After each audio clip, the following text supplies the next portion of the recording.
وجہ سے پاکستان میں حالات بدل رہے ہیں اور جو جس طرف جا رہے ہیں میں یہ سمجھتا ہوں کہ ہم ہر روز نہیں تو ہر دوسرے یا تیسرے روز آپ کو آگاہ کرتے رہیں گے تاکہ آپ کو سب کو پتہ چلے کہ گورنمنٹ کیا کوشش کر رہی ہے، عوام سے ہم نے کیا امید لگائی ہوئی ہے، کیوں کئی قدم جو اٹھا رہے ہیں اس کے پیچھے کیا وجہ ہے، دنیا کے اندر کرونا کی کیا حالات ہیں، اور یہ اس لیے ضروری ہے کہ جب اس طرح کا سچویشن جو کرونا کی وجہ سے ڈیولپ ہوا ہے، یہ سچویشن اس کی کوئی مثال پہلے نہیں ملتی، تو اس کی وجہ سے کئی ایسی چیزیں ہو رہی ہیں جس کی کبھی بھی کسی حکومت نے تیاری نہیں کی ہوئی تھی۔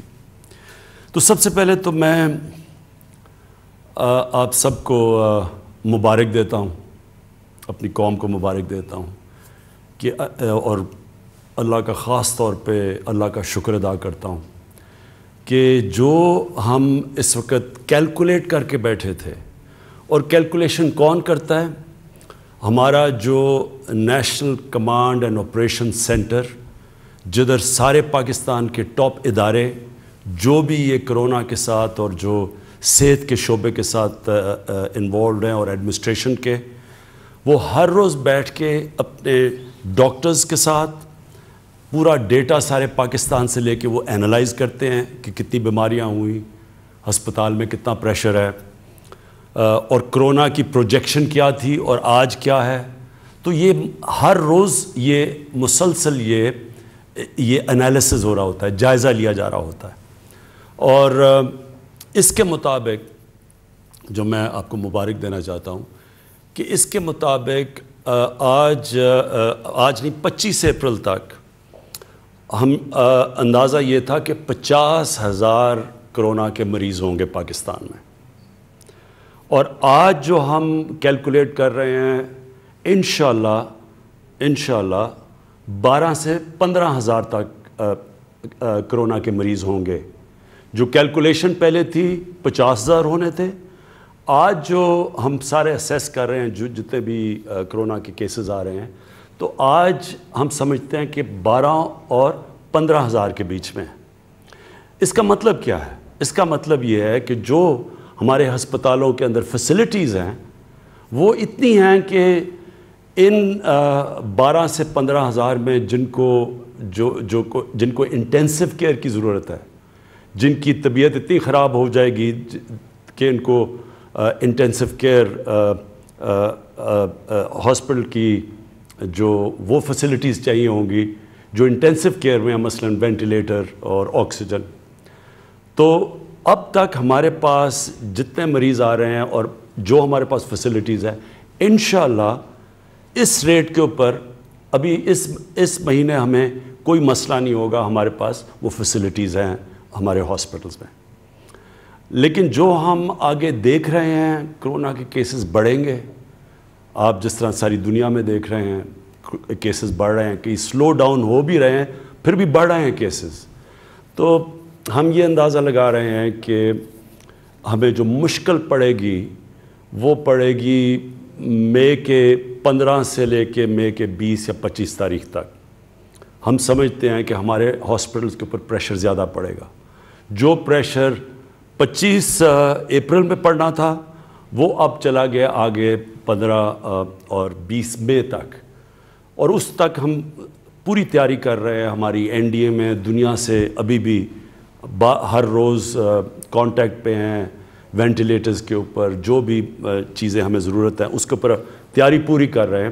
لیکن میں ابھی بھی آپ کو کہوں کہ اگر ہم زیادہ احتیاط کر دیں تو ہو سکتا ہے کہ یہ اور آگے چلا جائے، یعنی جس طرح ہم 25 اپریل کو سمجھ رہے تھے یہ چلا گیا اب 10 سے 20 مئی تک، اور اگر ہم جو میں ابھی بعد میں آپ سے بات کروں گا، اگر ہم نے احتیاط کر لی تو یہ اور بھی آگے جا سکتا ہے۔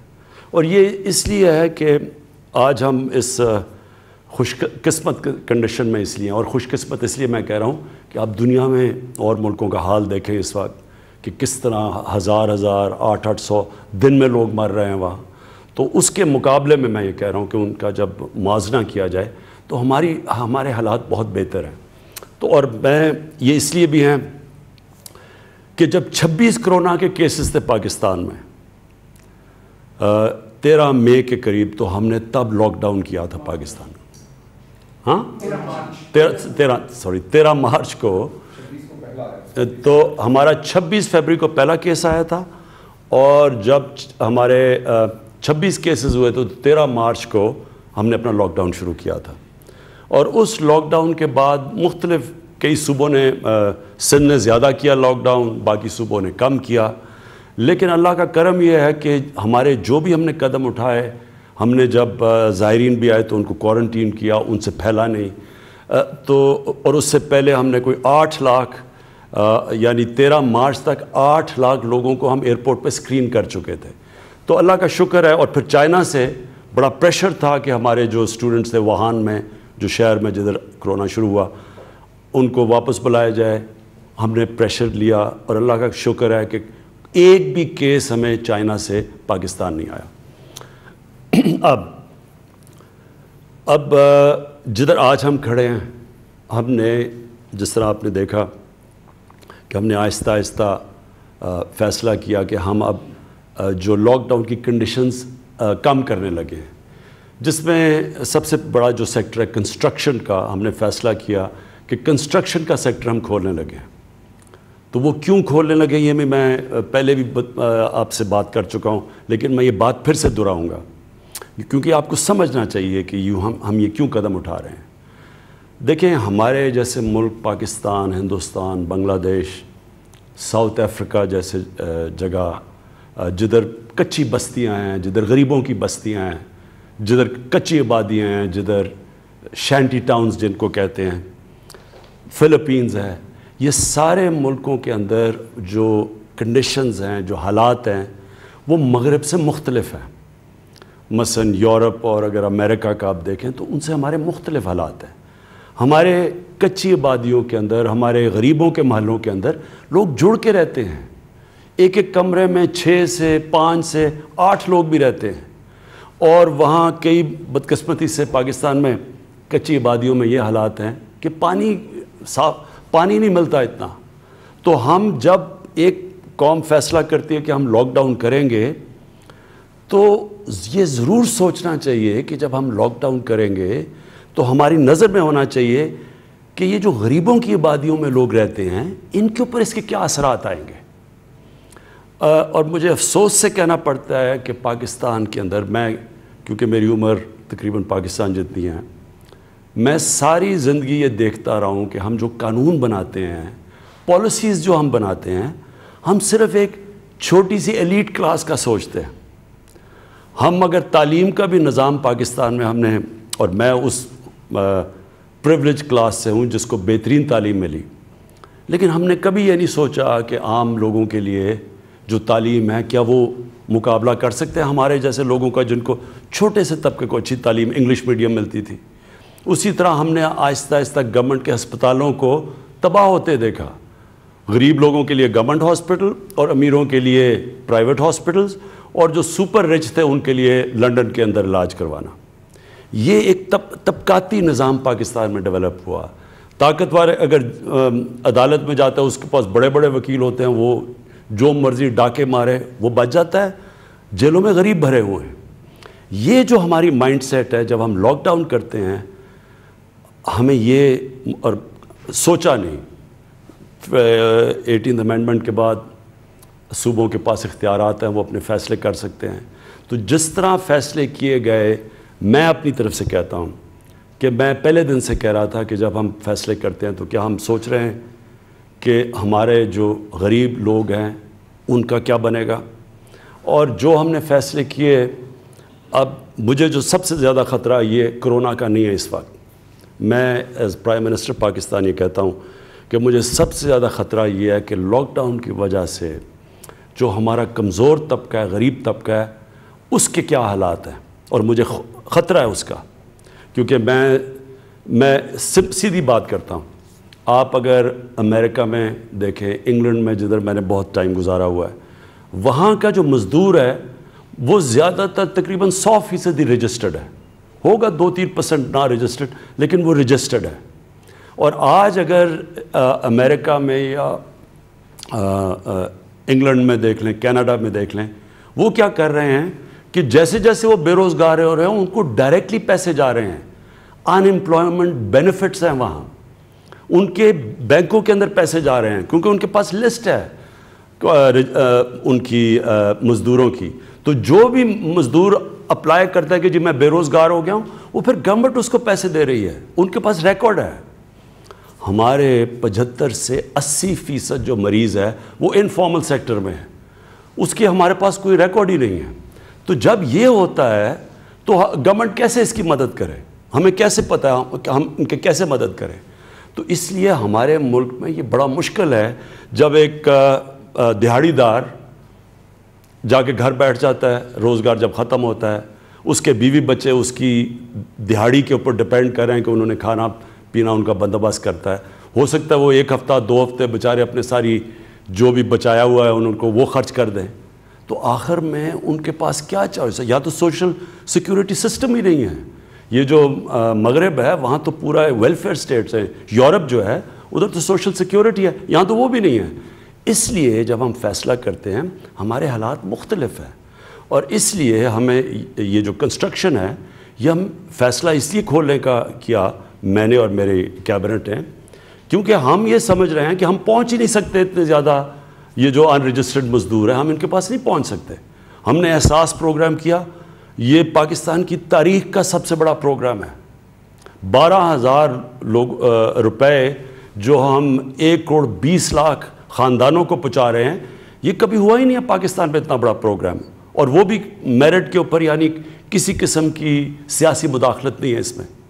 لیکن اس کے باوجود ہم سمجھتے ہیں کہ یہاں اتنے زیادہ جو لوگ ہیں جو اس سے نیٹ سے باہر ہیں، ان تک ہم کیسے پہنچ سکتے ہیں؟ اور ہمیں ڈر یہ ہے کہ جب تک ہم وہاں پہنچیں لوگ بھوک سے سڑکوں پہ آ جائیں گے، اور اگر لوگ بھوک سے سڑکوں پہ آ جائیں گے تو سارا لاک ڈاؤن کا مقصد ہی فیل ہو جائے گا، کیونکہ لاک ڈاؤن کا تو مقصد یہ ہے کہ لوگوں کو آپس میں فاصلے رہیں. تو اس لیے ہم نے کنسٹرکشن کا شروع کیا. اور میں کنسٹرکشن کی صرف ایک اور بات کرنا چاہتا ہوں. ہم نے کہا کہ جو بھی جس کے پاس پیسہ ہے، چاہے وہ فارمل اکانومی ہے انفارمل اکانومی ہے، ڈکلیئرڈ ہے یا نہیں ڈکلیئرڈ، ہم نے ساروں کو دعوت دی آپ اس میں آ جائیں. اب اس پہ میں دیکھ رہا تھا لوگوں نے شور مچایا، جی دیکھیں یہ کیا ہوا، آپ نے پھر سے ایک ایمنسٹی اسکیم دے دی. یہ ایمنسٹی کی بات نہیں ہے. میں آپ کو سیدھی بتا رہا ہوں کہ امریکہ کا 30 کروڑ ان کی عوام ہے، اور انہوں نے 2,000 ارب ڈالر کا اسٹیمولس پیکج دیا. پاکستان کی 22 کروڑ عوام کا سارا اسٹیمولس پیکج ہے 8 ارب ڈالر. اب ہمارے پاس تو وہ وسائل نہیں ہیں جو امریکہ کے پاس ہے، یا جو جرمنی کے پاس ہے، یا جاپان کے پاس ہے، اٹلی کے پاس ہے. لہٰذا ہم نے تو جو بھی پاکستانیوں کا پیسہ ہے اس ساروں کو اندر کھینچنا ہے تاکہ ہم اس وقت اپنے لوگوں کو ریلیف دے سکیں. تو اس لیے ہم نے کنسٹرکشن میں سب کو کہا ہے کہ آپ شرکت کریں تاکہ ہماری اکانومی چلے، تاکہ لوگوں کو روزگار ملے، تاکہ لوگ بھوک سے بچیں. اس کے علاوہ میری ٹیم بیٹھی ہے، ان سے میں ابھی بار بار ان سے آپ جو بھی ڈیولپمنٹس ہیں میں آپ کو باری باری یہ آپ کو آگاہ کریں گے. لیکن اس سے پہلے میں 2 اور چیزیں کہنا چاہتا ہوں. میں صرف اپنی پولیس سے کہنا چاہتا ہوں. دیکھیں یہ میں نے 2-3 سوشل میڈیا پہ چیزیں دیکھی ہیں کہ لاک ڈاؤن جو لوگ توڑ رہے ہیں ان کو ڈنڈے مارے جا رہے ہیں. میں اپنی پولیس سے کہنا چاہتا ہوں کہ مجھے پتہ ہے کہ آپ کے اوپر پریشر ہے کہ لاک ڈاؤن مینٹین رکھیں، لیکن دیکھیں یہ لاک ڈاؤن ڈنڈے سے مینٹین نہیں ہوگا. یہ لاک ڈاؤن تب کامیاب ہوگا جب ہمارے شہری خود سمجھیں گے کہ ان کی ذمہ داری ہے، کیونکہ ان کے بھلے کے لیے ہے، یہ ساری قوم کے لیے ہے. کیونکہ اگر کرونا پھیلتا ہے تو ہم جانتے ہیں کہ اس کے ڈائریکٹ اثرات بیماری سے اور انڈائریکٹ لاک ڈاؤن سے ساری قوم کو اثر ہوتا ہے، خاص طور پہ ہمارے غریب لوگوں کو. اس لیے ان کو سمجھائیں. میں جو بھی پاکستان کے اوپینین میکرز ہیں، ہمارے جو آرٹسٹ ہیں، جو ہمارے کالمنسٹ ہیں، جو ہمارے ٹی وی پہ اینکرز ہیں، جو ہمارے علماء ہیں، میں سب کو آپ کو کہتا ہوں کہ آپ سب کا کام ہے کہ عوام کو بتائیں کہ یہ ہم سب کے بھلے کے لیے ہے کہ اگر یہ ہمارا لاک ڈاؤن کامیاب ہوتا ہے، جتنی جلدی کامیاب ہوتا ہے اتنی جلدی ہم واپس اپنے کاروبار کھڑے کر سکتے ہیں، ملک نارم پہ جا سکتا ہے. تو اس لیے بجائے ان کو مارنے کے، کیونکہ ڈنڈے سے یہ نہیں ہونے لگا، ساری دنیا میں اب سامنے آ رہا ہے، بنگلہ دیش میں، فلپینز میں، ساؤتھ افریقہ میں، ہندوستان میں بھی آپ دیکھ لیں، کوئی بھی ڈنڈے سے یہ لاک ڈاؤن 1-2 ہفتے تو شاید کامیاب ہو جائیں، اس کے بعد نہیں ہو سکتے. تو اس لیے ان کو اپنا سمجھیں، ان کو سمجھائیں لوگوں کو، اور لوگوں کو ہم سارے سمجھاتے رہیں گے کہ یہ آپ سب کے بھلے کے لیے. اس کے بعد رمضان آ رہی ہے، اور ہماری مسجدوں کے اندر لوگ عبادت کرنا چاہتے ہیں. ہم سب جانتے ہیں کہ رمضان میں ہم سب مسجدوں میں جاتے ہیں، اور ہم چاہتے ہیں کہ وہ ٹائم ہے عبادت کا. ڈاکٹر الوی جو پریزیڈنٹ ہیں، انہوں نے علماء سے آج میٹنگ کی ہے، اس کے اندر کئی چیزیں طے ہو گئی ہیں. مجھے بڑی خوشی ہوئی اس چیز کی، اور میں آج اپیل کروں گا جو بھی امام مسجد ہیں کہ آپ پلیز یہ جو طے شدہ چیزیں ہیں کہ کیا آپ نے پریکاشنز لینی ہیں، کیا آپ نے قدم اٹھانے ہیں کہ لوگ مسجد میں بھی جا سکیں اور کرونا سے بھی بچ سکیں، کہ سوشل ڈسٹنسنگ یعنی فاصلے رکھنے ہیں، اس کے اوپر سب عمل کریں. کیونکہ دیکھیں اگر ایک مسجد کے اندر خدا نخواستہ احتیاط نہ کی گئی اور کرونا پھیلنا شروع ہوا تو وہ مسجد کو ہی نقصان ہوگا، ویران ہو جائے گی مسجد. اور اسی طرح جو ہم یہ کھول رہے ہیں فیکٹریاں بھی اور یہ کنسٹرکشن بھی، یہ بھی ہم نے پوری TORs دیے ہوئے ہیں آپ کو کہ کیا کیا آپ نے قدم اٹھانے ہیں اس کے لیے. اور مالکان کو، جو مالک ہے، جو فیکٹری کا مالک ہے، جو بھی کنسٹرکشن سائٹ کا مالک ہے، ان کو بھی ہم آپ کو کہہ رہے ہیں کہ آپ کے انٹرسٹ میں ہے کہ آپ کے جو نیچے کام کر رہے ہیں وہ سارے یہ جو ہم نے پورے آپ کو رولز دیے ہوئے ہیں کہ کس کے مطابق آپ نے کام کرنا ہے، اس کو پلیز فالو کریں. کیونکہ اگر وہاں کرونا پھیلے گی تو ظاہر ہے وہ فیکٹری بھی بند ہوگی یا وہ کنسٹرکشن سائٹ بھی بند ہوگی، تو آپ سب کے انٹرسٹ میں ہیں. آخر میں اپنے ٹیم کے پاس جانے سے پہلے 2 اور چیزیں کہنا چاہتا ہوں. دیکھیں ہمارے اس کرونا کے کرائسس میں جو مجھے سب سے زیادہ خطرہ نظر آ رہا ہے وہ یہ کہ لوگ ذخیرہ اندوزی کریں گے. میں پہلے بھی کہہ بیٹھا ہوں، میں اب بھی کہتا ہوں، مجھے خطرہ یہ ہے کہ لوگوں نے پیسہ بنانے کی کوشش کرنی ہے، جس طرح رمضان سے پہلے لوگ پیسہ بناتے ہیں، جس طرح ابھی پیچھے آٹا اور چینی کا کرائسس آیا، لوگوں نے ذخیرہ اندوزی کر کے پیسہ بنایا. اس باری جو بھی پیسہ بنانے کی کوشش کرے گا ذخیرہ اندوزی کر کے، یہ پہلی دفعہ گورنمنٹ بہت سختی کرے گی. ہم آرڈیننس لے آئے ہیں اس کے اوپر، ذخیرہ اندوزی کے اوپر یہ بڑی سختی ہوگی، اور نیچے مینیجر نہیں پکڑیں گے، ہم مالکان کے پیچھے جائیں گے جنہوں نے اب لوگوں کی مشکلات کے اوپر پیسہ بنانے کی کوشش کی. یہ میں آپ کو کہہ رہا ہوں کہ آپ کو ابھی سے پہلے سے خبردار کر رہا ہوں کہ بڑی سختی کی جائے گی، لوگوں کو پکڑا جائے گا. یہ نہیں چھوٹے لوگوں کو نہیں پکڑیں گے، اوپر جا کے جو اصل لوگ پیچھے بیٹھے ہوئے ان کو پکڑیں گے. دوسری چیز ہے اسمگلنگ. اس باری ہمیں یہ ڈر ہے کیونکہ پاکستان میں جو گندم ہے وہ جو باہر ہے اس وقت اس کی قیمت اوپر ہے، اور ہمیں یہ خوف ہے کہ لوگ گندم کو اسمگل کریں گے. اس کے لیے اسمگلنگ کا آرڈیننس یا آج رات آ جائے گی یا کل آ جائے گی، اور وہ آرڈیننس کے مطابق وہ سختی اب کی جائے گی اسمگلرز کے خلاف جو کبھی پہلے نہیں کی گئی. کیونکہ ہم نے کسی صورت قیمتیں بڑھنے نہیں دینی، کیونکہ اس کا سب سے نقصان اس ملک میں غریب پہ پہنچے گا. اگر ہم لوگوں کو 12 ہزار روپیہ دے رہے ہیں اس وقت، اور یہ کبھی پھر سے میں ریپیٹ کرتا ہوں اتنا پیسہ نہیں دیا گیا، تو اگر انہوں نے قیمتیں اوپر بڑھا دیں تو ان کا تو پیسہ بڑی جلدی ختم ہو جائے گا. اس لیے یہ ملک کے لیے، یہ اپنی غریب لوگوں کے لیے، میں آج اسمگلرز کو بھی کہہ رہا ہوں، ہولڈرز یا یہ جو ذخیرہ اندوزی کرتے ہیں ان کو میں آج آپ کو خبردار کر رہا ہوں کہ بڑی سختی کی جائے گی. اس باری ہم نے یہ 2 آرڈیننس لے کے آ رہے ہیں، اور یہ صرف لے کے آ رہے ہیں اس لیے اپنی قوم کو بچانے کے لیے، اسمگلر سے بھی اور یہ جو کہ ذخیرہ اندوزی کر کے مہنگائی کر کے پیسہ بناتے ہیں. اب میں چاہوں گا کہ اسد آپ پلیز بریف کریں کہ جو بھی آپ کے جو ہر روز آپ بیٹھتے ہیں national command and operation centre میں، کہ جو لیٹسٹ چیزیں. جیسے وزیر اعظم کہہ رہے تھے کہ دنیا کے اندر اب تقریباً تمام ملکوں کے اندر یہ بات ہونی شروع ہو گئی ہے کہ ہم نے بیماری سے تو بچنا ہے، لیکن اس بیماری سے بچنا اس طریقے سے ہے کہ لوگوں کی جو روزگار ہے وہ بھی نہ اس کو ہم مکمل طور پر ختم کر دیں۔ ظاہر ہے کہ امیر ملک جو ہیں ان کے اندر، ان کے عوام کے اندر، ان کی ریاست کے اندر اس سے زیادہ سخت موجود ہوتی ہے کہ وہ روزگار میں اگر کمی ہو تو پھر بھی برداشت کے قابل رکھ سکتے ہیں۔ پاکستان جیسے ملکوں کے پاس وہ سخت بھی اس سے بہت کم ہے، لیکن ہم نے ساتھ بیماری سے بچانا بھی ہے۔ تو اسی لیے ہم نے آپ کو بتایا تھا آج سے کوئی ہفتہ پہلے، 8 دن پہلے آپ کو ہم نے بریفنگ کی تھی کہ ہم جو ہے اب چاہتے یہ ہیں کہ فوری طور پر اقدامات کے لیے تو آپ نے یہ کر دیا کہ آپ نے بندشیں لگا دیں اور بڑی سخت بندشیں لگا دیں، اس کی وجہ سے بیماری کے پھیلاؤ جو ہو رہا تھا اس کے اندر بھی کمی آئی۔ وہ بھی وزیر اعظم نے آپ سے ذکر کیا کہ 25 اپریل کو جہاں ہم سمجھ رہے تھے کہ 50,000 کیس ہوں گے، وہاں سے 12 سے 15,000 کے درمیان کا تخمینہ لگایا جا رہا ہے۔ ہلاکتیں بھی جو ہوئی ہیں، بات بھی ہوئی ہیں، وہ اس سے بہت کم ہوئی ہیں اللہ کے فضل سے، جس کا اندازہ لگایا جا رہا تھا۔ لیکن اس کے ساتھ ساتھ لوگوں کی روزگار کے اوپر بھی بہت بھاری اثر پڑا ہے، اور اس کی مختلف اشکال کے اندر ہمیں وہ نظر بھی آ رہا ہے کہ لوگوں کے لیے جو مشکلات پیدا ہوئی ہیں۔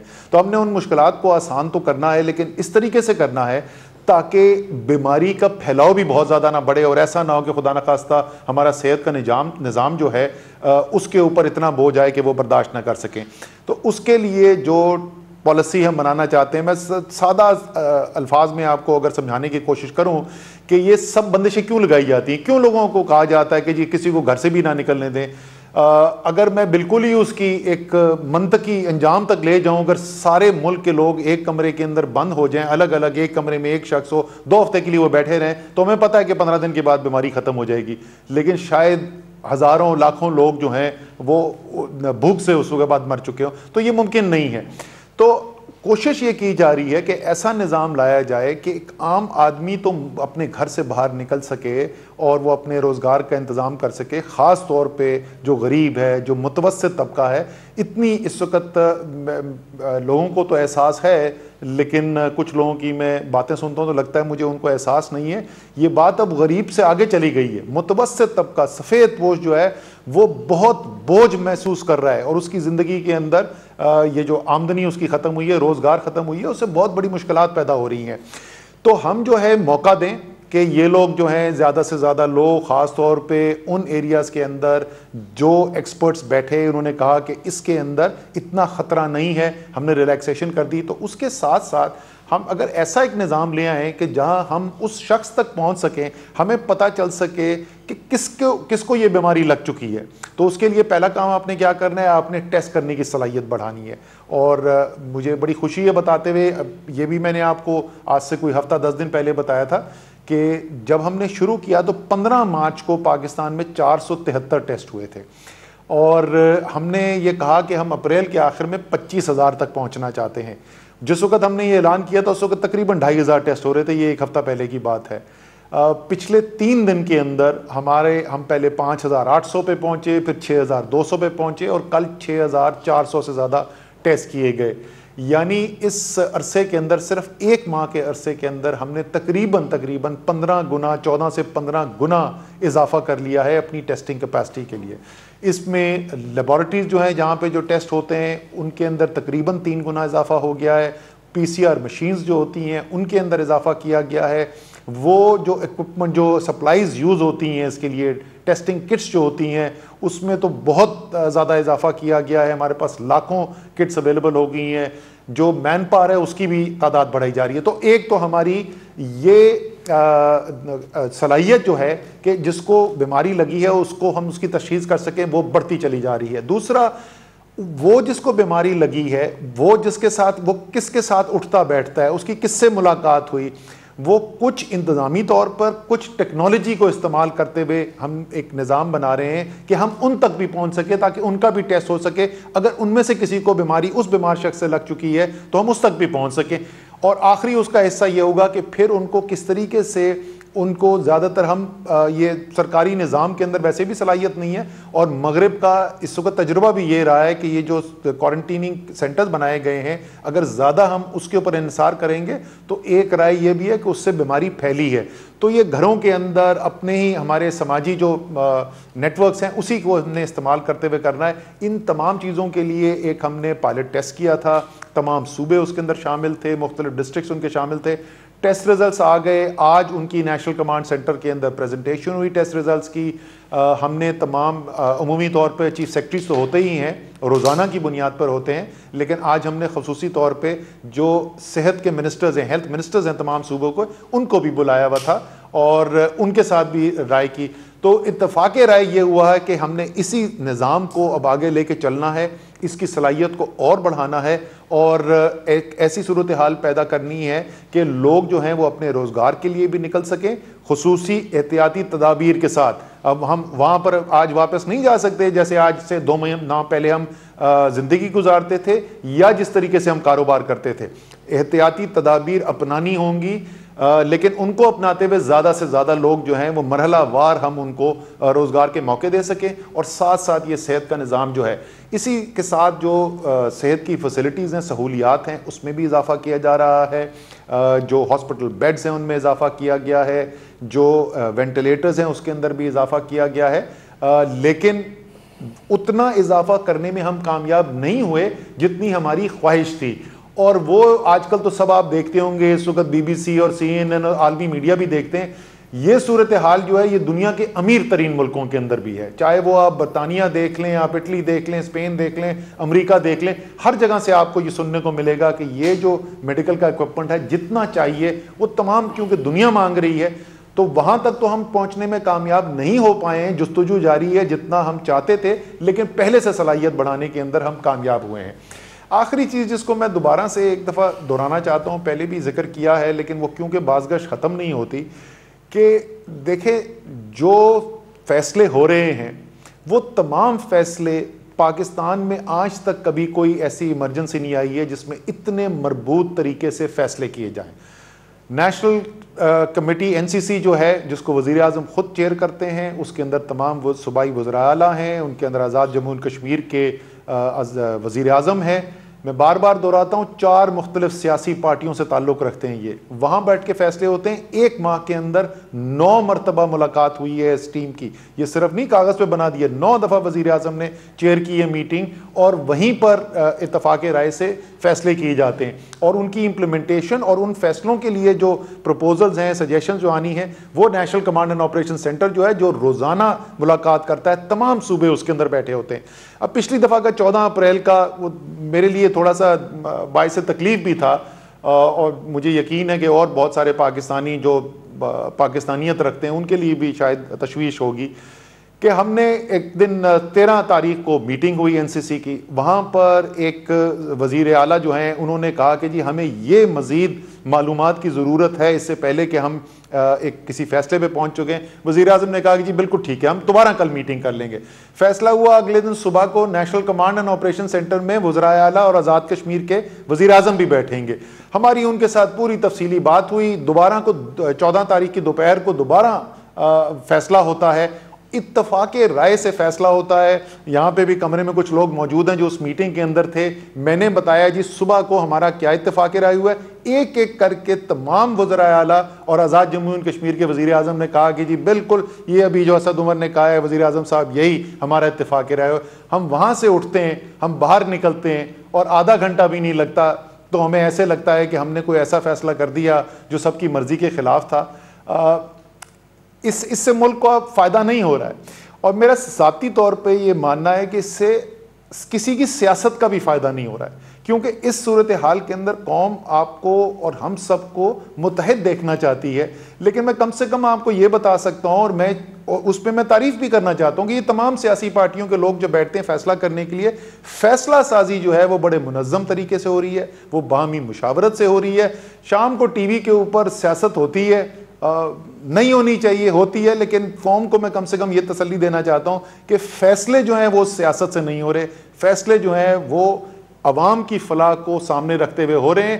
آخری چیز میں میں حماد سے بتاؤں گا کہ جو چھوٹے کاروبار کرنے والے ہیں ان کے لیے کیا سوچ رہے ہیں, جو ایک اکنامک ریلیف پیکج کا اعلان کیا گیا تھا. لیکن آخری چیز جو ایک اور چیز ذرا سا بڑی پاکستان کی قوم کو میں سمجھتا ہوں, میں دل سے سمجھتا ہوں کہ پاکستانی قوم جو ہے خوددار قوم ہے. ہم اپنے اوپر, اپنے صلاحیت کے اوپر اور اللہ تعالیٰ کے اوپر یقین رکھنے والے لوگ ہیں. تو یہ جو شروع کے اندر یہ بہت زیادہ ہم نے آوازیں سنی تھی نا, ہم ان لوگوں میں سے نہیں ہیں جو مغرب کی اندھی تقلید کرنے والے لوگ ہیں. مغرب کچھ کہہ رہا تھا, وہی باز گشت یہاں پہ شروع ہو جاتی ہے بغیر سوچے سمجھے. ہم نے فیصلے کرنے ہیں پاکستان کے 22 کروڑ کی عوام کی فلاح کے لیے, اس بنیاد پہ نہیں کرنے کہ جرمنی کے اندر کیا چیز زیادہ منطقی ہے یا اٹلی کے اندر کیا ہے. اور مجھے خوشی ہے کہ آج ان ممالک میں, آج مغرب کے اندر وہ بات ہو رہی ہے جو 1 مہینے پہلے ہم کر رہے تھے. تو قوم کو اعتماد رکھنا چاہیے, آپ کی فلاح کے لیے فیصلے ہو رہے ہیں. انسان ہے, غلطی ہوتی ہے, پہلے بھی ہوئی ہے, آئندہ بھی ہو جائے گی, لیکن انشاءاللہ تعالیٰ قوم کی بہتری کے لیے سیاست سے بالا تر ہو کر باہمی مشاورت سے فیصلے کرتے رہیں گے. حماد. بسم اللہ الرحمن الرحیم. سب سے پہلے تو میں یہ بتانا چاہتا ہوں کہ جو ان بندشوں کی وجہ سے ہمارے مزدور بے روزگار ہوئے ہیں, نوکری پہ جو لوگ تھے بے روزگار ہوئے ہیں, وزیر اعظم صاحب کی ہدایت کے مطابق اگلی اقتصادی رابطہ کمیٹی میں وزارت صنعت و پیداوار اور احساس پروگرام آپ آپس میں پارٹنرشپ کر کے ہم ایک بہت بڑا پروگرام لا رہے ہیں. ان لوگوں کی جو لوگ بے روزگار ہوئے ہیں یا ایون عارضی طور پہ بے روزگار ہوئے ہیں, ان کی ہم نے امداد کرنی ہے. اس کے علاوہ ہم یہ بھی سمجھتے ہیں کہ یہ جو بندشیں لگی ہیں, ہمیں اس بات کا پوری طرح احساس ہے کہ چھوٹے اور درمیانے طبقے کے کچھ ایسے کاروبار ہیں جو لاکھوں کی تعداد میں ہیں, جو خدا نخواستہ مستقل بنیادوں کے اوپر بند ہونے کا جن کا خطرہ ہے.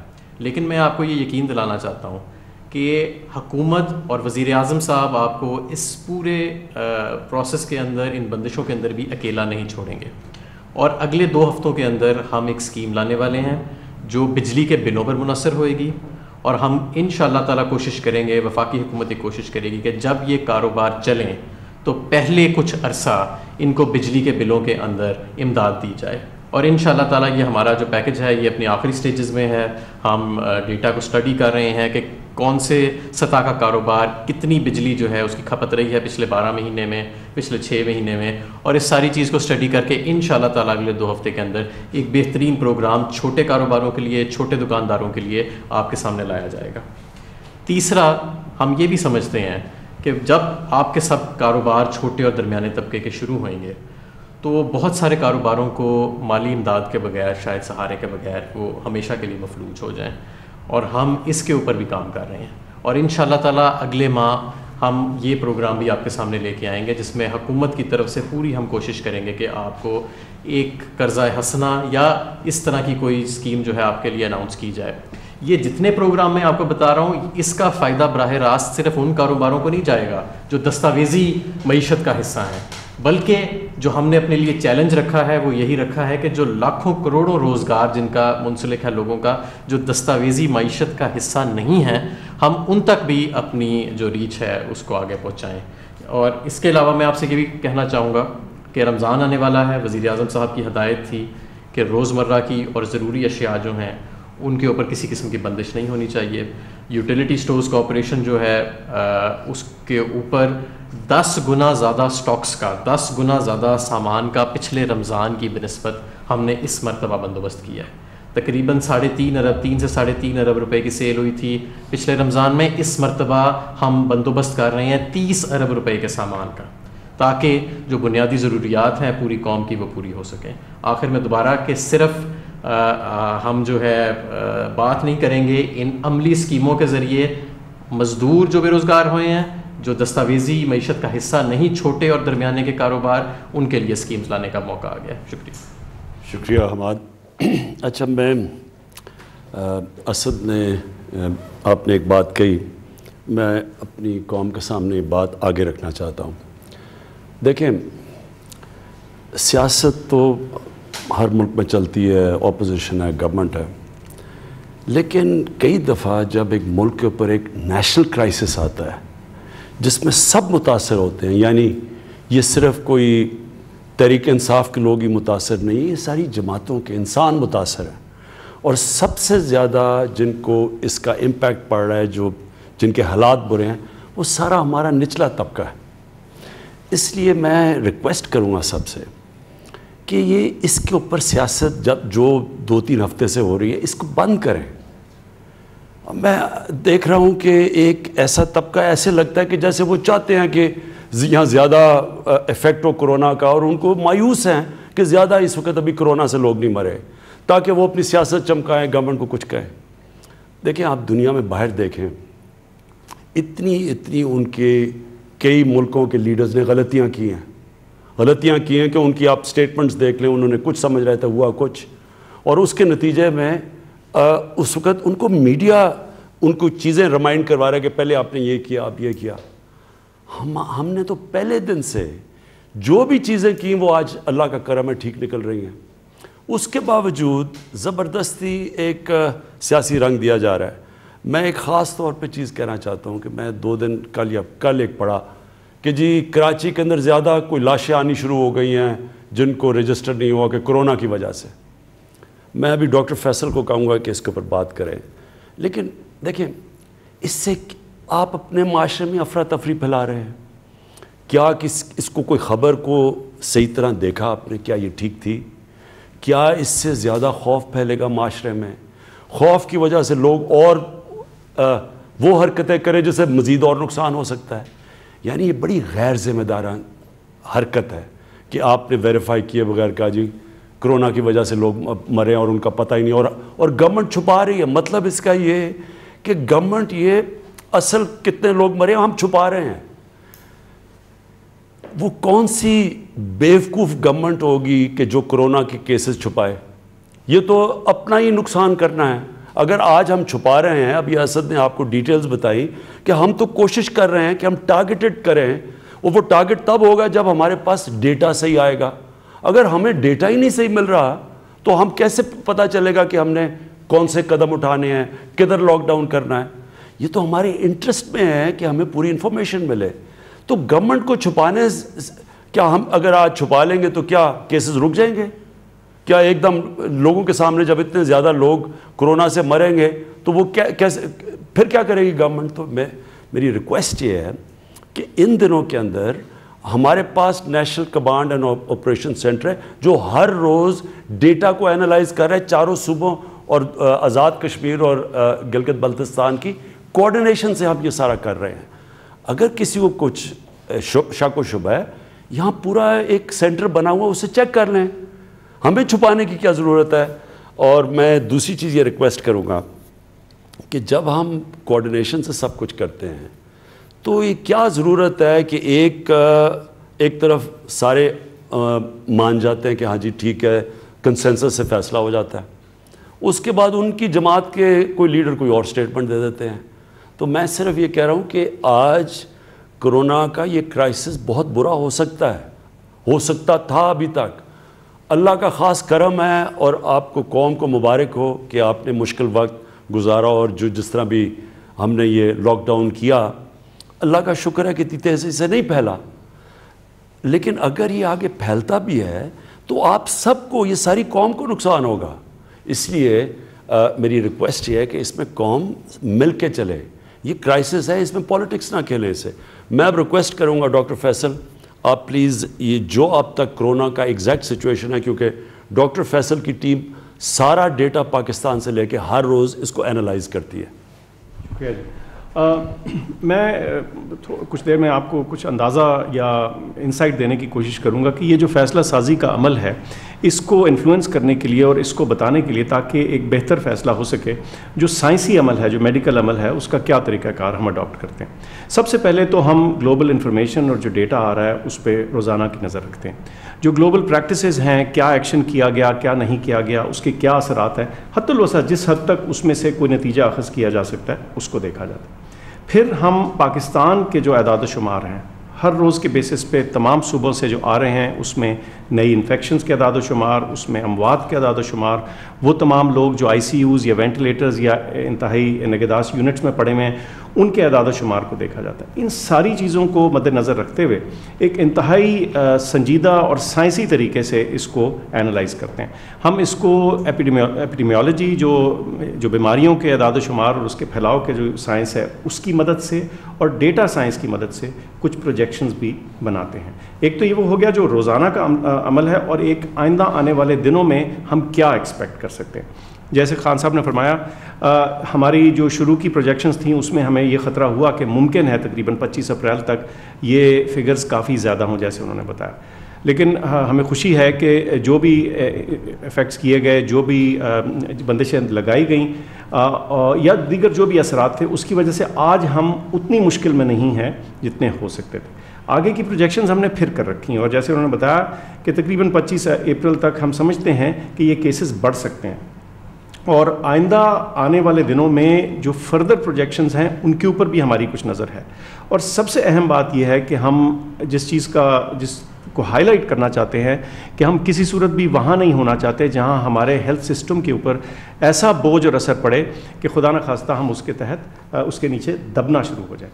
تو میں یہ اعداد و شمار تو بتا رہا ہوں، لیکن ساتھ اس موقع کا فائدہ اٹھاتے ہوئے آپ سب پاکستانیوں سے میری درخواست اور گزارش ہے کہ وہ اچھی چیزیں یا عادتیں یا چیزیں جو ہم نے سیکھی ہیں، سوشل ڈسٹنسنگ ہے، ہاتھوں کی صفائی ہے، اپنے کھانسی اور نزلے زکام میں اگر ہم ہیں تو اپنے آپ کو محدود رکھیں، کراؤڈز میں نہ جائیں بیجا، یعنی یہ جو سوشل ڈسٹنسنگ ہم نے سیکھی ہے اس کو برقرار رکھیے، کیونکہ یہ بیٹل ابھی ختم نہیں ہوئی، یہ معاملہ ابھی چل رہا ہے اور اگلے چند ہفتے ہمارے لیے انتہائی کروشل ہوں گے۔ جہاں تک اموات کا تعلق ہے، ہم سمجھتے ہیں وہ ایک بڑا امپورٹنٹ پیرامیٹر ہے ہمارے لیے، جس سے ہم سیکھتے ہیں، سمجھتے ہیں اور یہ جانچتے ہیں کہ جو یہ ایپیڈیمک ہے اس کی موجودہ سچویشن ایگزیکٹلی کہاں ہے۔ اور ہم سمجھتے ہیں کہ ہر جو ڈیتھ ہے جو کورونا سے ہو اس کو انویسٹیگیٹ ہونا چاہیے، اور اگر کہیں کوئی شک و شبہ کی گنجائش ہو تو پلیز ہم سے رابطہ کیجیے، تاکہ ہر جو ڈیتھ ہو رہی ہے جو ان ایکسپلینڈ ہے اس کا ایک ڈائگنوسس تک پہنچا جائے۔ مجھے بتایا گیا کہ جو ذکر ہوا تھا اس میں تقریباً صرف 15 لوگ ایسے ہیں جن پہ ابھی بھی شک ہے، یہ خیال کیا جاتا ہے، قیاس ہے کہ ممکن ہے کورونا کا اس میں اثر ہو، جو یہ ان ایکسپلینڈ ڈیتھس تھیں ان کا ذکر کر رہا ہوں۔ اور اس کی فردر کراچی جو کراچی کی جو خبر تھی اس میں یہ جو 15 ہیں ان کو انویسٹیگیٹ کیا جا رہا ہے، اور منسٹر صاحبہ سے ہماری آج بات بھی ہوئی اور ایک بڑے پراپر اور سنجیدہ طریقے سے وہ اس کو ایویلویٹ کر رہے ہیں، اور اس کی جو بھی انفارمیشن ہے وہ ڈاکٹر سفر کو 200 ہم نے اخباروں میں اور چیز 300 پڑھی تھی، تو اس میں سے آپ پلیز ایکسپلین کریں لوگوں کو۔ اس میں سے ہمیں جو پتہ چلا آج ڈاکٹر عذرا نے جو ہمیں بتایا، انہوں نے کہا کہ باقی سب میں تو یہ کورونا کی وجہ سے نہیں تھی، یہ کلیئر ہو گیا۔ 15 ایسے اشخاص ہیں جن پہ ابھی کچھ تھوڑا کوشچن باقی تھا، اور ان کی بھی ڈائگنوسس کی جا رہی ہے، ان کی جو کانٹیکٹس ہیں جہاں جہاں گئے ان لوگوں کو بھی ٹیسٹ کیا جا رہا ہے، اور اس کے ذریعے یہ فائنل تعین کرنا بھی آسان ہو جائے گا کہ کیا ان میں سے کوئی کورونا سے کسی کی موت واقع ہوئی کہ نہیں۔ اور یہ جو بھی انفارمیشن آتی ہے ہم اس کو بڑا لازم طور پہ جاننا چاہیں گے، تاکہ ہم اس سے اپنے تمام جو فیصلے کر رہے ہیں اس کو انفارم کر سکیں اور اس کی بیسس پہ آئندہ کی اسٹریٹجی بنائی جا سکے۔ تو یہ ایک بہت ضروری عمل ہے، اور میں تو سمجھتا ہوں کہ میں اصرار کروں گا کہ کہیں بھی کسی قسم کا کوئی شک یا شبہ ہو یا آپ کو ہو کہ کوئی ایسی موت ہے جو کہ ڈاؤٹ فل ہے، تو پلیز ضرور انفارم کیجیے، تاکہ اس کو ہم پروونشل اتھارٹیز کے تھرو پراپرلی انویسٹیگیٹ کروا سکیں۔ جی اس کے علاوہ ایک اور چیز ہے، وہ یہ کہ جو ہیلتھ سسٹم ہے ہمارا وہ انڈر سٹریس تو بہر کیف ہے، اور ہمارے جو ہیلتھ سسٹم کی ڈیلیوری ہے اس میں کچھ پریونٹیو ایسپیکٹس ہیں، کچھ کیوریٹیو ایسپیکٹس ہیں۔ ہمارے مریض اگر ہمارے سسٹم تک نہیں پہنچ پائیں گے تو ہمیں تھوڑی یہ بھی فکر کرنے کی ضرورت ہے کہ اس کے دیگر ہیلتھ سسٹم پہ اثرات، میں اکنامک اثرات کی نہیں بات کر رہا، جو ہیلتھ سسٹم پہ اثرات ہیں وہ کیا ہوں گے اور کیا ہو سکتے ہیں، اور ان کو اینالائز کرنا اور دیکھنا ضروری ہے، اور کچھ ہم دیکھ رہے ہیں۔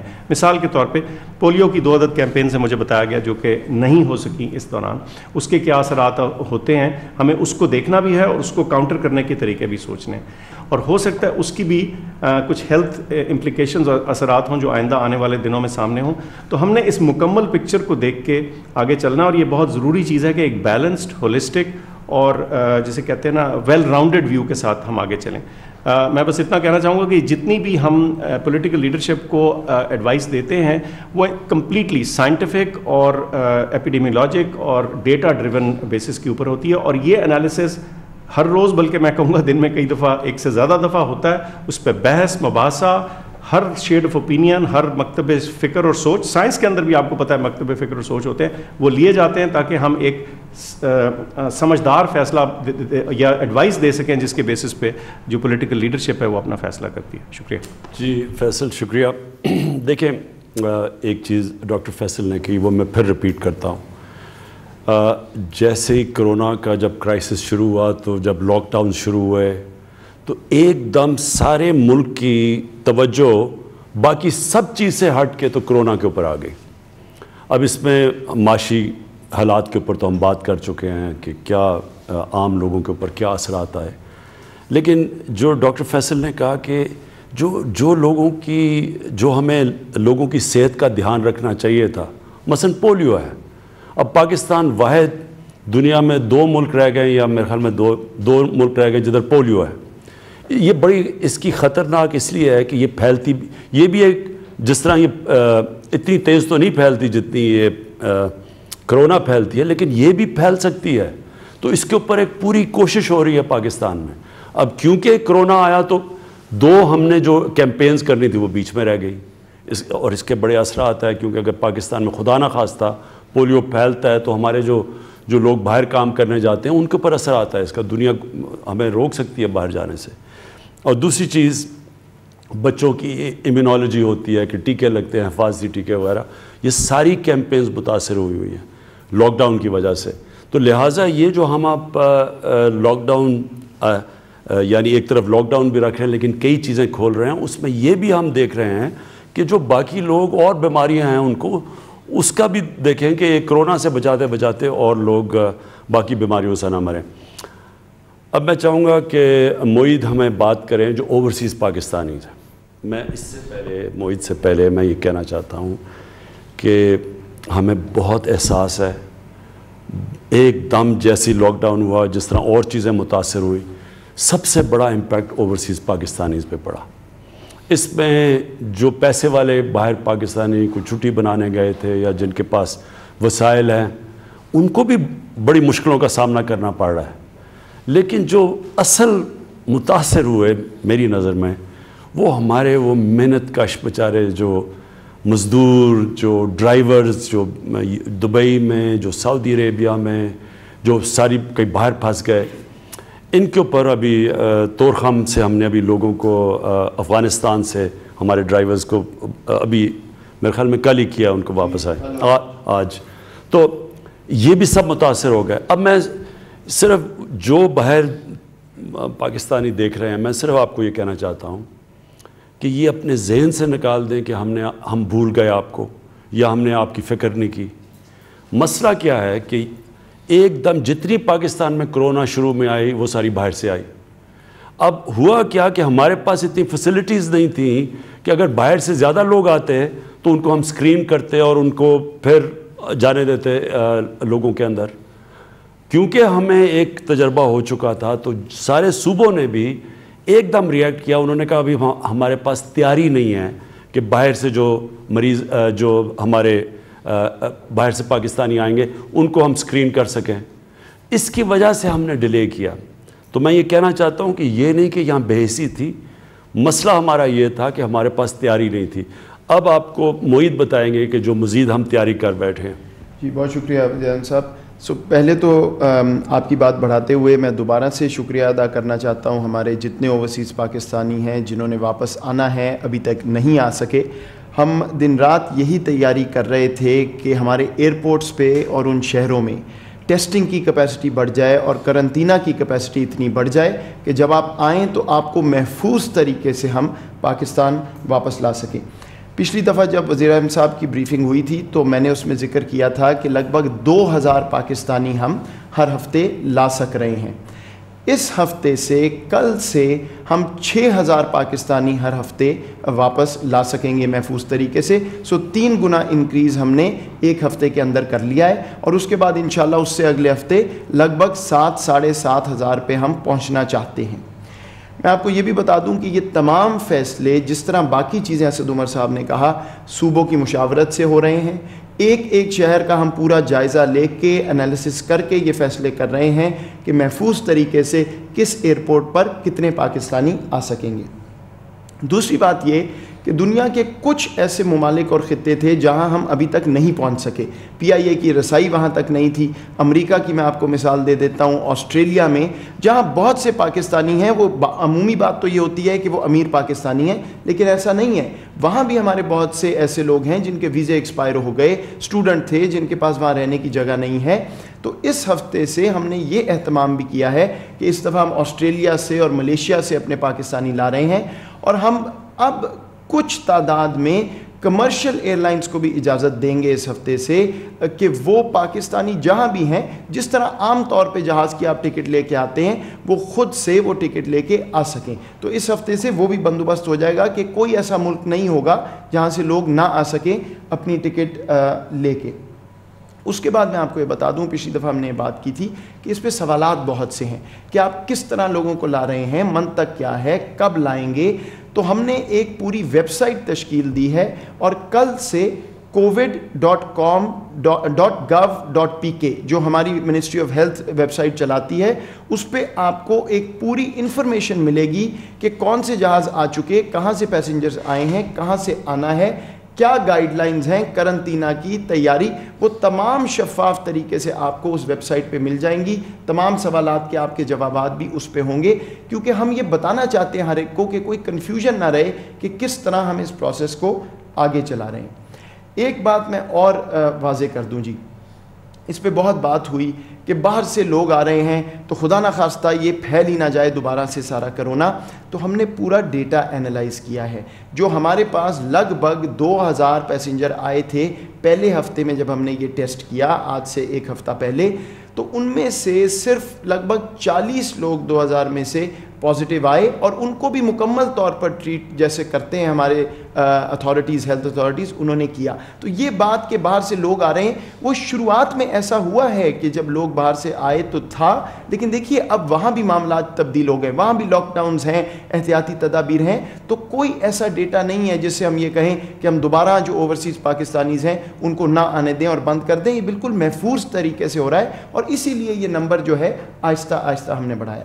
آخری بات یہ جی کہ بہت بات ہوئی کہ ہم جہازوں سے تو لوگوں کو لانے کی تیاری کر رہے ہیں، ہمارے جو لوگ افغانستان میں پھنسے ہوئے ہیں یا لینڈ بارڈرز کا، وہ جو غریب لوگ کو ٹرک ڈرائیور وہ سارے گئے تھے، تو میں آپ کو یہ بتانا چاہتا ہوں کہ اب ہماری ایک یونیفارم نیشنل پالیسی ہے، جو لوگ بھی جہازوں سے مسافر آ رہے ہیں، اور ہمارے 3 بارڈر تورخم، چمن اور واگا بارڈر جب کھلے گا یا وہاں سے جو پاکستانی جب آئیں گے، ساروں کے لیے ایک ہی کرنٹینہ کی پالیسی ہے کہ وہ 2 دن حکومت جو ہے ان کو کرنٹینہ میں رکھے گی، اس کے بعد ان کا ٹیسٹ کیا جائے گا، اور ٹیسٹ ریزلٹ کے مطابق یا ان کو گھر بھیج کے 12 دن اور سیلف آئسولیشن کی گائیڈنس ہوگی، یا ان کو ہماری ہیلتھ فیسلٹیز جو ہیں وہ اویل کرنا ہوں گی۔ لیکن جو ہمارے تورخم اور چمن سے آج سے افغانستان حکومت کے ساتھ ہمارا معاہدہ ہو گیا ہے، تورخم سے آج 500 پاکستانی واپس آئے ہیں، اسی طرح چمن اگلے ہفتے سے 2-4 روز میں وہاں بھی کرنٹینہ کا پروسیس پورا ہو جائے گا، ہماری فیسلٹیز وہاں سے بھی لگ بھگ 300 لوگ آئیں گے۔ تو یہ جو اسی طرح افغانستان کے لینڈ بارڈر والا معاملہ بھی ہم نے حل کر لیا ہے، اور مسافروں کا میں نے آپ کو بتا دیا ایئر ٹریول کا کہ وہ 3 گنا بڑھ جائے گا، اور یہ ہم انشاءاللہ وقتاً فوقتاً بڑھاتے رہیں گے، لیکن شفاف طریقے سے آپ کو بتاتے بھی رہیں گے، آگاہ کرتے رہیں گے کہ ہماری کیا پالیسی ہے۔ اور دن رات میں آپ کو آخری بات کہہ رہا ہوں کہ وزیر اعظم صاحب سے مجھے سرزنش ہوتی ہے کہ ہم کیا کر رہے ہیں، جلدی کیوں نہیں کر رہے، تو پوری نظر ہماری اس پہ۔ آپ کا بہت شکریہ۔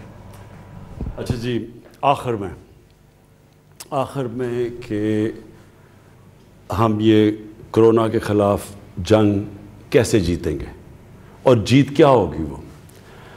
اگر یہ جب بھی ختم ہوتا ہے 6 مہینے میں 8 مہینے میں کہہ نہیں سکتے ہم، لیکن جب بھی یہ کرونا کا جو ایشو نیچے جاتا ہے تو اگر یہاں غربت بڑھ گئی تو اس کا مطلب ہم جنگ ہار گئے۔ اگر اوپر کے لوگوں نے کوئی زیادہ فرق نہ پڑا، اور وہ نہیں، پیسے والے لوگوں کو بڑا کم فرق پڑتا ہے، اصل میں فرق پڑتا ہے ہمیشہ کرائسس میں نچلے لوگوں کو۔ دنیا میں بھی یہی ہو رہا ہے۔ چھوٹے کاروبار، جس طرح ابھی حماد نے بڑی اچھی بات کی کہ یہ پہلی دفعہ ایک گورنمنٹ اب پوری کوشش کر رہی ہے کہ جن کے چھوٹے چھوٹے کاروبار ہیں، جو اسمال اور میڈیم انڈسٹری، اس کے لیے اب ہم پیکیج تیار کر رہے ہیں۔ بڑے والوں نے تو اس میں سے نکل جانا ہے، لیکن جو چھوٹے کاروبار والے، جو چھوٹے دکاندار، جو اس وقت مزدور جس کی ہم نے شروع میں بات کی ہے، جو چھابڑی والے، چیلنج ہمارے ملک کا یہ ہے کہ ہم اس سے جب نکلیں گے تو یہ لوگوں کا ان کے حالات کیا ہوں گے. اگر تو ان کے حالات ٹھیک رہے یا ہم نے نیچے گرنے نہ دیے، ہم جنگ جیت گئے. لیکن اگر بدقسمتی سے یہاں غربت بڑھ گئی تو اس کا مطلب ہم جنگ ہار گئے. کیونکہ کوئی بھی معاشرہ آج تک اوپر نہیں آیا جس معاشرے کے اندر اگر تھوڑے سے ایک جزیرہ امیر لوگوں کا ہو اور غریب لوگوں کے سمندر میں. یہ کبھی کوئی ملک ایسے اوپر نہیں آیا. اور میں چائنا کی اس لیے مثال دیتا ہوں کیونکہ چائنا نے وہ کیا جو ہمارے نبی صلی اللہ علیہ وسلم نے مدینہ کی ریاست بنائی تھی. مدینہ کی ریاست کی اگر آپ سٹڈی کریں تو سب سے بڑی کوالٹی یہ تھی کہ انہوں نے نیچے سے لوگوں کو اوپر اٹھایا، ایک فلاحی ریاست بنائی. انہوں نے پالیسیز بنائی امیر لوگوں کے لیے نہیں، کیونکہ امیر لوگ تو پھر بھی سروائیو کر جاتے ہیں. انہوں نے نچلے طبقے، کمزور طبقے کو اوپر اٹھایا. ہمارا اب چیلنج بھی یہی ہے کہ جس طرح چائنا نے مدینہ کی ریاست کے اوپر چل کے پچھلے 30 سال میں 70 کروڑ غریب لوگوں کو اوپر اٹھا دیا اور چائنا ایک عظیم قوم بن گئی. جس طرح ہمارے مدینہ کی ریاست کی وجہ سے مسلمان عظیم قوم بن گئے، وہ بھی 30-40 سال میں دنیا میں چھا گئے. کدھر مدینہ کی ریاست میں بیچارے کمزور ترین لوگ تھے. اس سے پہلے جب جنگ بدر ہوئی تو کتنے لوگ تھے، کیا حیثیت تھی. اور وہی قوم 15-20 سالوں میں، 30 سالوں میں دنیا کی عظیم قوم بن گئی. چائنا بھی اسی طرح اٹھی. یہ پاکستان کا ٹیسٹ ہے. یہ اللہ امتحان دیتا ہے قوموں کو. وہ مسلمان ایمان والے لوگوں پہ کہتا ہے قرآن میں کہ میں مشکلوں سے تمہارے ایمان کو آزماؤں گا. مشکل وقت آپ کے لیے آزمائش ہوتی ہے. کیسے آپ کرتے ہیں؟ کیا اپنی ذات کا سوچتے ہیں یا ہم سوچتے ہیں نچلے اپنے کمزور لوگوں کا؟ یہ اللہ کا کام ہے. جب آپ اللہ کی مخلوق کی مدد کرتے ہیں اللہ کی برکت آتی ہے. یہ یاد رکھیں، ہمارے میں کوئی اتنی بڑی قابلیت نہیں کہ ہم اپنے آپ کو کہ ہم عظیم قوم بن سکتے ہیں. اللہ بناتا ہے عظیم قوم. اللہ تب بناتا ہے جب ہم اللہ کے احکامات پہ چلتے ہیں، اس کے حکم پہ چلتے ہیں. اور اس کا حکم ہوتا ہے انسانیت کا، عدل اور انصاف کا. تو جو میں آگے دیکھ رہا ہوں، ہمارا چیلنج اصل یہ ہے کہ ہم نے یہاں غربت بڑھنے نہیں دینی. ہم نے وہ کرنا ہے جو کہ جب مہاجر آئے تھے مدینہ میں اور انصار نے جس طرح اپنے دل کھول کے، مہاجروں کے پاس تو کچھ بھی نہیں تھا، بالکل اپنی جان بچا کے آئے تھے. تو جس طرح مدینہ کے لوگوں نے ان کی مدد کی، جو انصار نے مہاجر کی مدد کی، وہ ہمارے لیے ہمیشہ نبی صلی اللہ علیہ وسلم نے جو بھی چیز کی قرآن میں کہا ان کی سنت پہ چلو.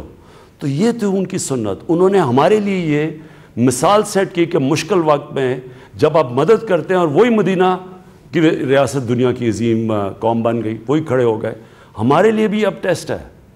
ہم نے کیا وہی کرنا ہے جو ہم صرف ایک ڈیفنس کے لیے کیا ہے اور E7 کے لیے کیا ہے، ان کا سوچ کے لاک ڈاؤن کرنا ہے، یا ہم نے کچی آبادیوں کا سوچنا ہے، وہ مچھر کالونی کا سوچنا ہے، وہ جو لوگ جڑے ہوئے ہیں بیچارے 8-8 لوگ کمرے میں، صاف پینے کا پانی، ان علاقوں کا جب ہم سوچیں گے. اور انشاءاللہ میری گورنمنٹ کی پوری کوشش یہ ہے کہ ہم سارے جو اب سٹیپس لیں، ساری کوشش یہ ہے کہ نچلے لوگوں کی مدد کریں، ان کو اٹھائیں. جتنی بھی ہم یہ جو میں کیمپین کر رہا ہوں، انشاءاللہ یہ جو ٹائیگرز، جو کرونا ریلیف ٹائیگرز کی فورس بنا رہے ہیں، اس کا مقصد ہی یہ ہے کہ ہماری والنٹیئرز کی فورس ہو جو جا کے جب آگے مشکل وقت آئے. اور یہ میں آج پھر سے کہہ رہا ہوں، مشکل وقت نے آنا ہے. ابھی تک اللہ نے ہمیں بچایا ہوا ہے. مشکل وقت اب ہوگا، خدا نہ خواستہ. ہمیں کوشش تو یہ ہے کہ اگر ہم سب احتیاط کریں تو ہم شاید ادھر پہنچ جائیں تک. ہماری ہاسپٹل کی فیسلٹیز بھی بڑھتی جا رہی ہیں کہ وہ مشکل وقت نہ آئے کہ ہاسپٹلز بھر جائیں ایک دم. لیکن جب بھی آئے گا تو وہ پھر ساری قوم کا مزید ٹیسٹ بڑھتا رہے گا. اور ہمارے یہ جو والنٹیئر فورس ہے، لوگ اس ملک میں خیرات دیتے ہیں، کیسے وہ مدد کرتے ہیں، اور انشاءاللہ وہ تو ہم آپ کو گائیڈ کرتے رہیں گے. لیکن جو قربانی ہے وہ قربانی دینی ہے صاحب حیثیت نے. غریبوں سے اب قربانی نہیں لینی ہم نے. آج تک مشکل وقت میں غریب قربانی دیتا ہے. یہ وہ ٹائم ہے، اور انشاءاللہ یہ ہم جب ایک عظیم قوم بن کے کھڑے ہوں گے اس میں سے، تو جو صاحب حیثیت ہیں وہ بھی اب مل کے اس میں پورا شیئر ڈالیں گے. ہم قوم تب بنیں گے جب جس طرح انصار نے مہاجر کی مدد کی اور پھر وہ سب ایک جڑ بھی گئے, ایک قوم بھی بن گئی, ایک دوسرے کے لیے قربانی کا جذبہ بھی پیدا ہو گیا اور وہ پھر ایک عظیم قوم بن گئی. اور وہی بھی انشاءاللہ میرا ایمان ہے کہ اسی کرائسس پہ پاکستان ایک عظیم قوم بن کے نکلے گی. پاکستان پائندہ باد.